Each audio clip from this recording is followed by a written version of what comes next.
Hello, and welcome to another Jeffrey Music Tiermaker episode. My name's Gordon. I am here with my brother John. Hello. And we're here to produce a Tiermaker of Komeda albums. We did a Komeda podcast episode ages ago.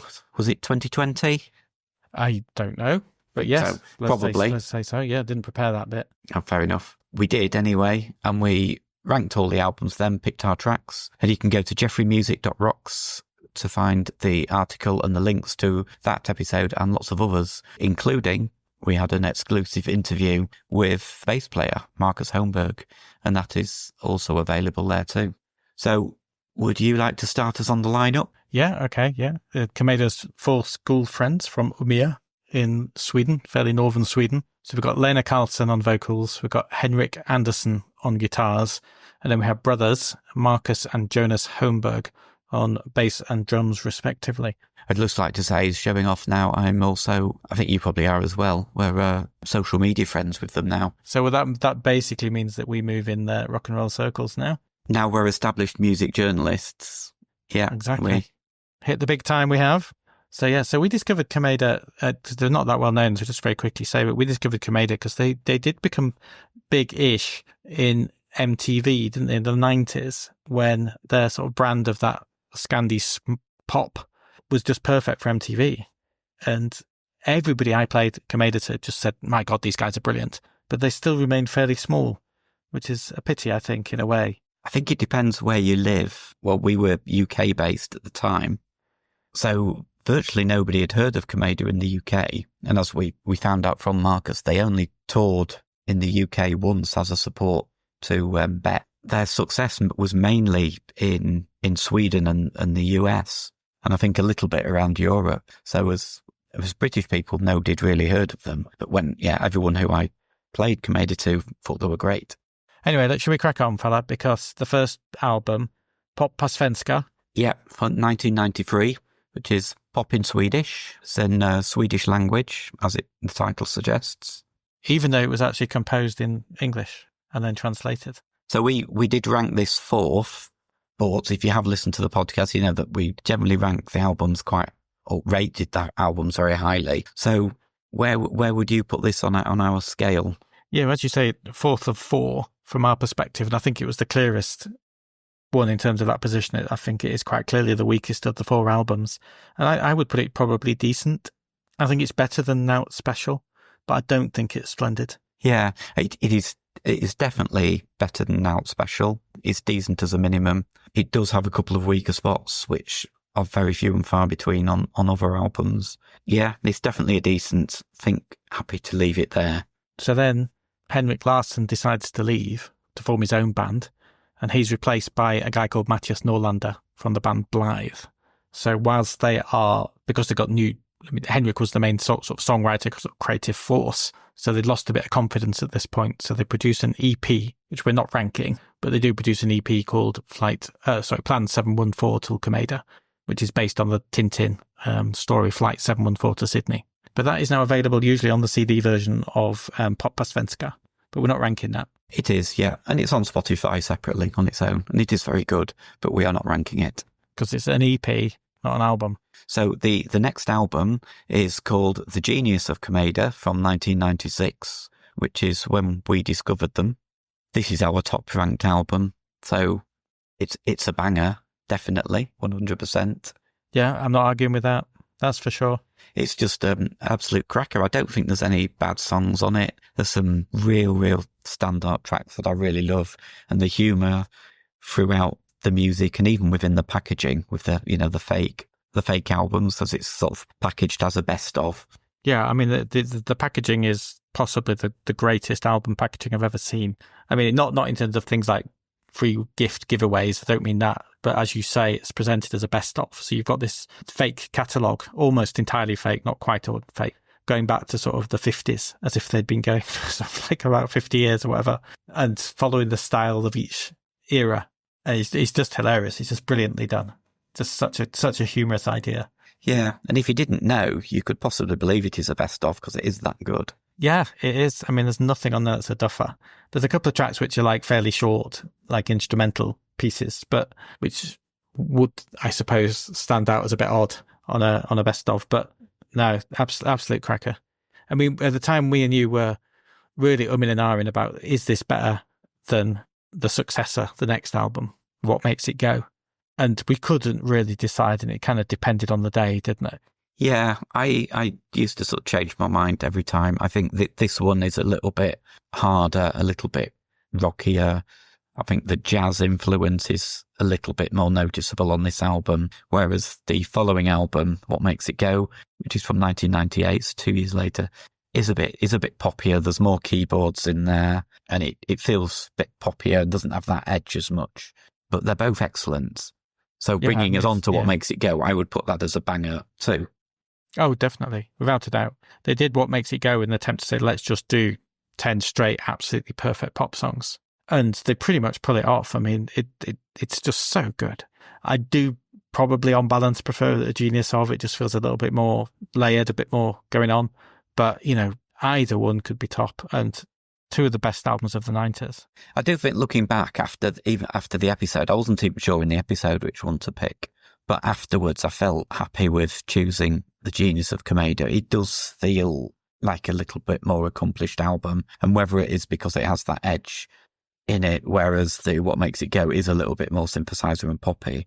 You know, the difference in quality is minimal. But yes, I did sort of feel happier with picking Genius of Komeda. So I'm going to stick with that from now on, I think, or until I next change my mind.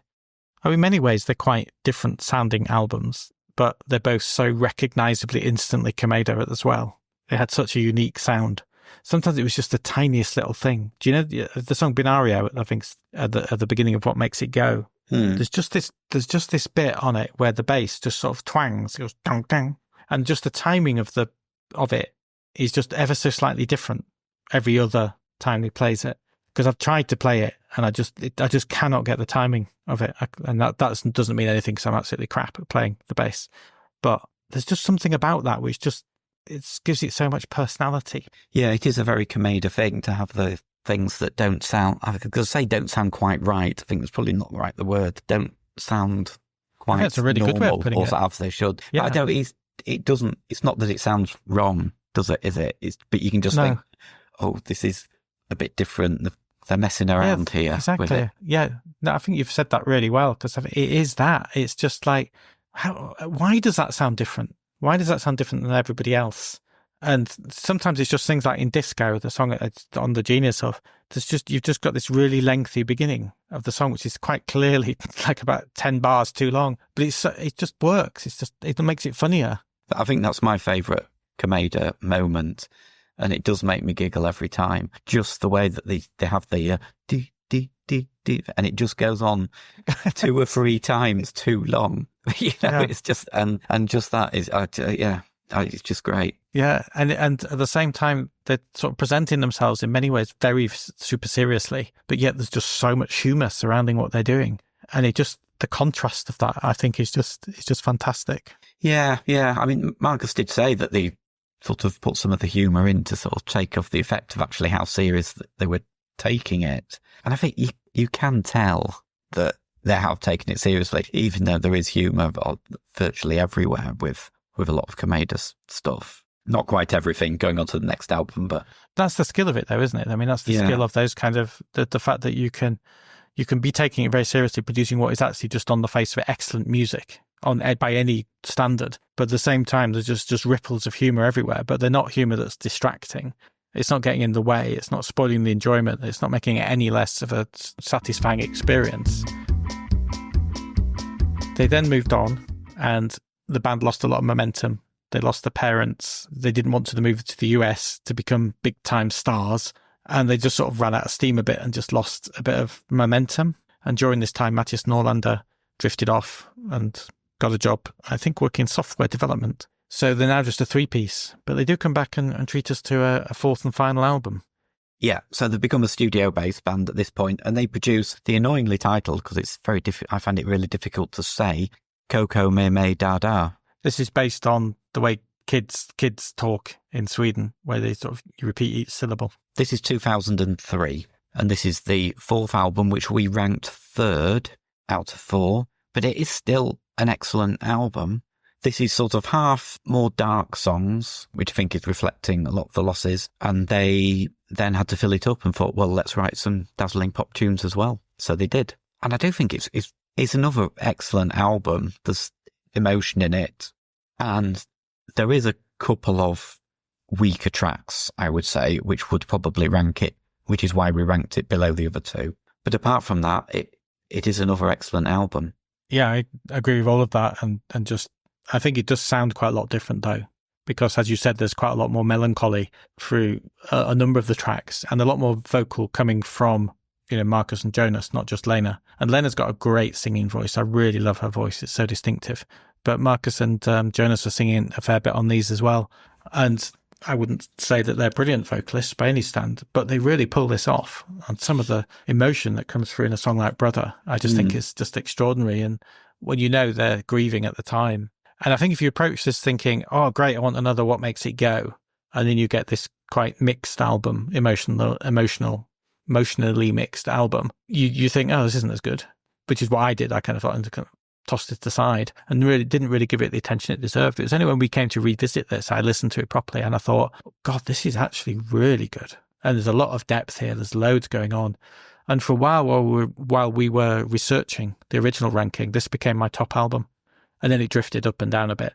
Perhaps if they'd made more albums, I think this would have really stood out more in a way, because it would have become part of a bigger catalogue and it would have felt like a transition album into a slightly different, more mature sound, maybe. I agree with what you said. I did like it at the time, although it did take me longer to get into. I think because, there's the sort of depth there and it was a little bit of a shift in what you sort of get from Komeda. But I did get there. I think it's a minimum of Splendid and probably leave it at Splendid just to reflect that it's not quite the banger of the other two, but it's really not far off. Yeah, I think we have to leave it there because there are a couple of tracks that don't feel they work quite as well, like BLOSSOM, songs like that, which I just feel like Komeda by numbers a little bit. Let's write a Komeda song. And the album is actually much better in those completely different, slower numbers where it really, I think it finds its feet there. Yeah. But anyway, there we go. That's our Komeda tier ranking. Yes, just 4, unfortunately. For the moment, we keep pressuring them. Yes, it seems to be not being wholly successful, but you never know. No, it worked with Deus. It worked with Jethro Tull. You never know. So just finish with a reminder that you can find us at jeffreymusic.rocks with all the links, articles, that kind of thing. You're on YouTube now, so if you remember to do the like, subscribe, and whatever else, all the positive things, not the negative things, please.